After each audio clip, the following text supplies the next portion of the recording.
Big boss house లో voting అనేది చాలా రసవత్తరంగా జరుగుతుంది. ప్రస్తుతం 5 మాత్రమే నామినేషన్స్ లో ఉన్నారు. వాళ్ళకి మాత్రమే ఒక్కరోజు ఓటింగ్ లైన్స్ స్టార్ట్ అయ్యాయి. నిజానికి ఇది గురువారం రాత్రి నుంచే స్టార్ట్ అయింది. కానీ ఎవరికి ఇంటిమేషన్ అనేది లేదు.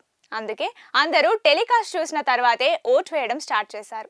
ఆదిత్య ఓం ఎలిమినేషన్ తర్వాత ఆదిత్యని బిగ్ బాస్ టీం వారి దగ్గరే ఉంచింది. చాలా మంది మిడ్ వీక్ ఎలిమినేట్ అయిన వారు సీక్రెట్ రూమ్ లో ఉంటారని అంచనాలు వేస్తారు. కానీ ఆదిత్య ఓం ని మాత్రం డైరెక్ట్ గానే మిడ్ వీక్ ఎలిమినేట్ చేశారు. ఇందులో భాగంగా ఆదిత్య ఓం శనివారం స్టేజ్ పైకి వచ్చి నాగార్జునను పలకరించి వెళ్తారు.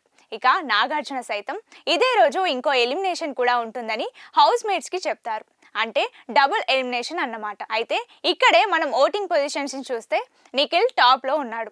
ఆ తర్వాత నబిల్ ఉన్నాడు. ఆ తర్వాత విష్ణుప్రియ ఇంకా మణికంఠ ఇద్దరికి ఈక్వల్ గానే ఓటింగ్ జరుగుతోంది. లీస్ట్ లో మాత్రం నైనిక ఉంది. నైనిక ఈ వారం ఎలిమినేట్ అయ్యే అవకాశాలు ఎక్కువగా కనిపిస్తున్నాయి.